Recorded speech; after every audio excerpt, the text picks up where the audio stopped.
Music, fashion সহ বিশ্বময় ঘটে যাওয়া খবর নিয়ে আমাদের আজকের আয়োজন। ধর্মীয় অনুভূতিতে আঘাতের অভিযোগে সানির জাঠ বয়কটের ডাক দিয়েছে খ্রিস্টান সম্প্রদায়। এ নিয়ে মামলাও হয়েছে 5 জনের নামে। অন্যদিকে মুক্তির 8 দিনের মাথায় 60 কোটির মাইল ফলক অতিক্রম করেছে ছবিটি। বিস্তারিত জানাচ্ছেন মার্জিয়া শ্রেয়া।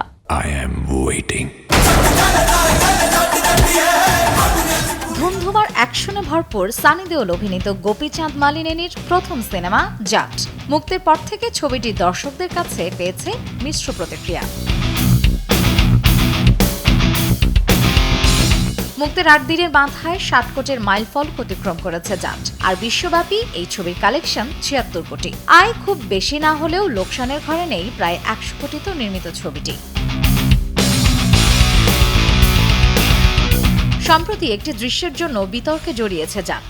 ছবিতে রণদীপ হুদা অভিনীত চরিত্র রানা তুঙ্গাকে দেখা যায় একটি দৃশ্যে ক্রুশের সামনে দাঁড়িয়ে গির্জার ভেতরে থাকা লোকজনকে হুমকি দিতে। সংলাপে বলেন তাকে যিশু খ্রিস্ট পাঠিয়েছেন, আর এরপরই তিনি গুলি চালাতে শুরু করেন। এতেই ক্ষোভে ফুঁসছেন খ্রিস্টান ধর্মাবলম্বীরা।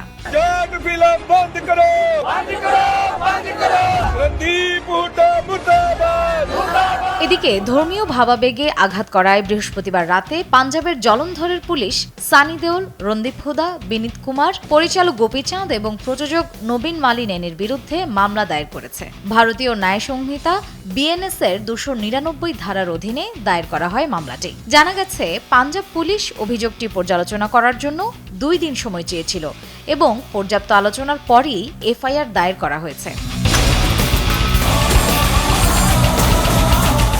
এছাড়াও গুড ফ্রাইডেতে এমন ছবি কেন রিলিজ করা হলো তা নিয়েও প্রশ্ন তুলেছেন বিক্ষুব্ধরা। ইতোমধ্যে জাট ছবিটি নিষিদ্ধ ঘোষণার দাবি তুলেছেন খ্রিস্টান সম্প্রদায়ের লোকজন। উঠেছে রণদীপ হুদা মুর্দাবাদ স্লোগানও। আর জলন্ধরের স্থানীয় পুলিশ জানায় এ বিষয়ে যথাযথ তদন্তের পরেই ব্যবস্থা নেওয়া হবে। মার্জিয়া শ্রেয়া, সময় সংবাদ। মার্কিন সাময়িকী টাইমের বিশ্বের সবচেয়ে প্রভাবশালী 100 ব্যক্তির তালিকায় স্থান পেয়েছেন একাধিক বিনোদন জগতের তারকা। এই তালিকায় আছেন প্রখ্যাত গায়ক এড শিরান, অভিনেতা অ্যাড্রিয়ান ব্রডি, অভিনেত্রী ডেমি মুর, স্কারলেট জোহানসন সহ আরও অনেক বিশ্বখ্যাত তারকা। বিস্তারিত ফারজানা লিনার প্রতিবেদনে। যুক্তরাষ্ট্রের খ্যাতিমান টাইম সাময়িকীর প্রভাবশালী 100 ব্যক্তির তালিকা বিশ্বজুড়ে নানা কারণে থাকে আলোচনায়। প্রতি বছরের মতো এবারও গেল বুধবার প্রভাবশালীদের তালিকা প্রকাশ করেছে টাইম ম্যাগাজিন। এই তালিকায় নানা শ্রেণী পেশার মানুষের পাশাপাশি আছেন বিনোদন দুনিয়ার তারকারাও। আলোচিত ব্রিটিশ গায়ক এড শিরানের নাম উঠে এসেছে এই তালিকায়। এ পর্যন্ত 34 বছর বয়সী এ শিল্পীর মুক্তি পাওয়া 7টি স্টুডিও অ্যালবামের মধ্যে 2টি অ্যালবামই যুক্তরাজ্যের চার্ট ইতিহাসে সর্বাধিক বিক্রিত অ্যালবামের তালিকায় রয়েছে।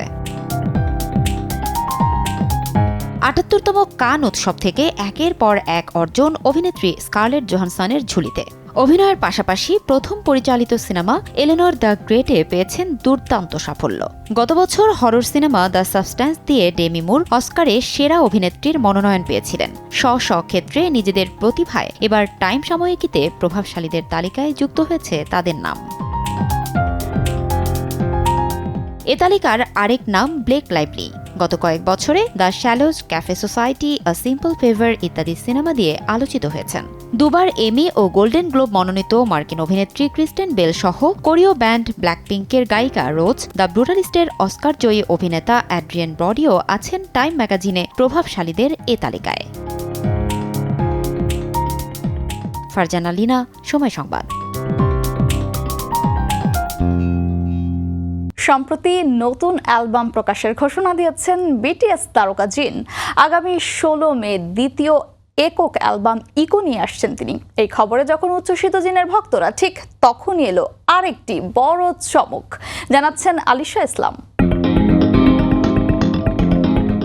BTS তারকা জিনের ভক্তদের জন্য সুখবর। প্রথমবারের মতো একক ট্যুর শুরু করতে চলেছেন জিন। দক্ষিণ কোরিয়া, জাপান, যুক্তরাষ্ট্র এবং ইউরোপে শো করবেন তিনি। BTS agency big hit music এক আনুষ্ঠানিক ঘোষণার মাধ্যমে জানিয়েছে, এই রান সক জিন EP ট্যুর চলবে জুন থেকে আগস্ট পর্যন্ত। জিনের এই ট্যুর শুরু হবে নিজ দেশ দক্ষিণ কোরিয়ায় 28 জুন গোয়াং অক্সিলারি স্টেডিয়ামে। এরপর জাপান, যুক্তরাষ্ট্র এবং ইউরোপের মঞ্চ কাঁপাবেন তিনি। 32 বছর বয়সী জিন গায়কের পাশাপাশি গীতিকার হিসেবেও পরিচিত। তিনি মুন, টুনাইট, দ্য অ্যাস্ট্রোনট সহ বেশ কয়েকটি আলোচিত গানে কণ্ঠ দিয়েছেন।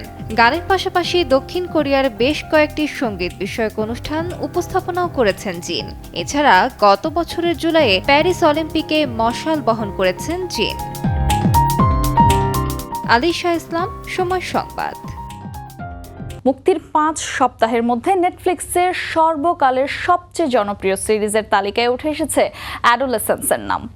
মার্চে প্রিমিয়ারের পর থেকে এখন পর্যন্ত সিরিজটি 124 মিলিয়নেরও বেশি বার দেখেছেন দর্শক।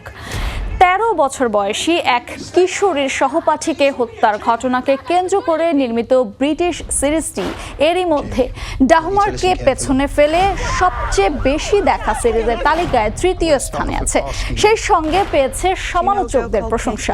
অভিনেতা হিসেবে একসঙ্গে পর্দা ভাগ করে নিয়েছেন বহুবার, কিন্তু এবারই প্রথম পরমব্রত চট্টোপাধ্যায়ের পরিচালনায় অনির্বাণ ভট্টাচার্য আর পর্ণমিত্রর অভিনয়ে উঠে এসেছে এক তান্ত্রিক প্রাচীন দেবী মূর্তি রহস্যের গল্প ভোগ।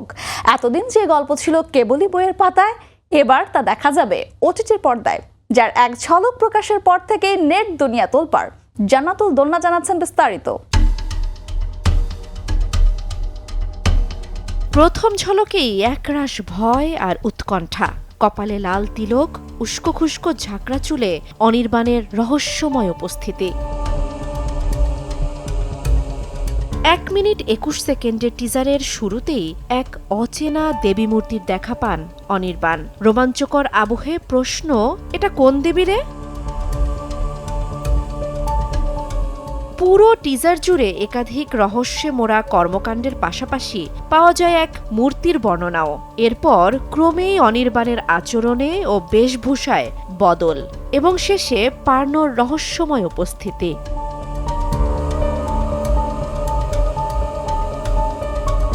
অভিনেতা হিসেবে পরমব্রত ও অনির্বাণকে এর আগে একসঙ্গে কাজ করতে দেখেছেন দর্শক, তবে একে অপরের পরিচালনায় কাজ করেননি কখনোই।